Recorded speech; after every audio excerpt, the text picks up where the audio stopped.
खबर छत्तीसगढ़ के बालोद से है, जहां पाटेश्वर धाम का मामला अब प्रदेश स्तर का बन चुका है। जहां सर्व आदिवासी समाज तुए गोंदी ने पाटेश्वर धाम के महंत को हमले का मुख्य आरोपी बताते हुए सख्त कार्रवाई की मांग की थी।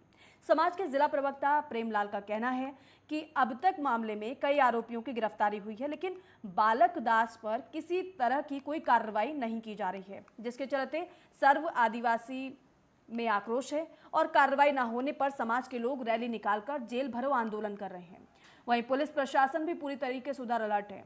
पिछली बार इसी मुद्दे पर बंद के दौरान गुंडरदेही में मारपीट हो गई थी, इसीलिए पुलिस अधीक्षक जितेंद्र कुमार यादव के निर्देशन में पूरे बालोद के चौक चौराहों पर फोर्स तैनात की गई थी, जिससे कोई अप्रिय घटना ना हो और शांति व्यवस्था बनी रहे। हम लोग तो पहले से अल्टीमेटम दिए हैं कि जेल भरो आंदोलन केवल बालक दास की गिरफ्तारी हो जाए, जो उसने वहाँ पर तुए गोंदी में जो कांड किया है, और इस तरह से जो तामझाम कर रहा है। हम तो सीधा सीधा जो सरकार है उस पर ही हमारा आरोप है, प्रशासन पर आरोप है कि इतना तामझाम वो क्यों कर रही है, जबकि हम शांतिपूर्ण 1 किलोमीटर का हमारा शांतिपूर्ण रैली है और फिर वहीं पर हम गिरफ्तारी देंगे, पहले से हमने लिख के दिया है।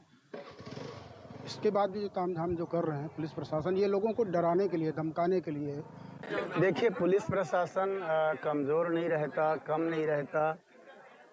अलग अलग काम करने के हमारे तरीके रहते हैं, अलग अलग क्राइम के हिसाब से। तो मेरा ये मानना है कि पुलिस प्रशासन हर जगह सक्रिय है, सचेत है, क्योंकि समय समय पर हम लोग मीटिंग बैठ के लेते रहते हैं, वीडियो कॉन्फ्रेंसिंग से भी चर्चा करते रहते हैं।